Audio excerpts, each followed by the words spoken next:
I think makes a top hospital are three distinct things. I think the first is about having a very clear strategy for your services and about what's important in terms of your services, and about how you communicate that to staff and to the general public and how you take people with you.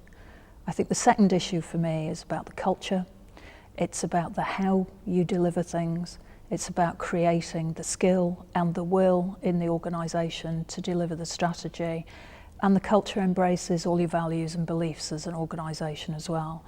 And the third area for me is about making all of that real. It's about delivery. It's about unrelenting delivery and making sure that you have the right people so that you can effect the cultural change that you need and deliver the strategy that you've agreed.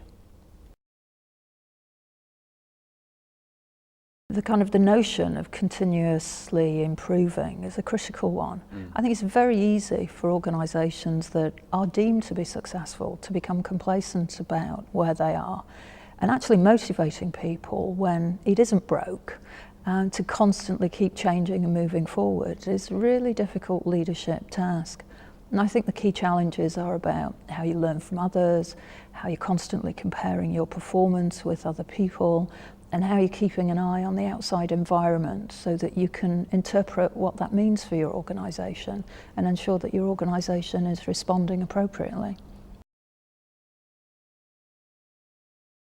I think it's absolutely vital that organisations learn from each other, and the NHS traditionally has not been extremely good at doing that.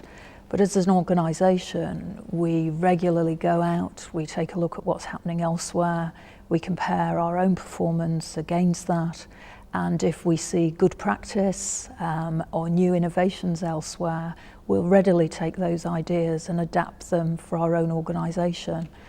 I think many organisations sometimes struggle to do that, maybe because of cultural differences, but they can be overcome. And I think, unless we're constantly comparing ourselves with other organisations, we don't drive forward in the way that we should.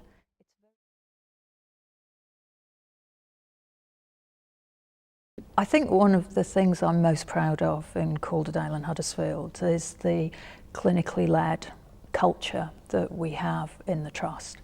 It's been many, many years in the making, and it's 15 years of investment. So what we've done is we have one of the most mature, devolved structures, I believe, in the NHS, with significant engagement of key consultants and other clinicians in the organisation holding senior leadership positions.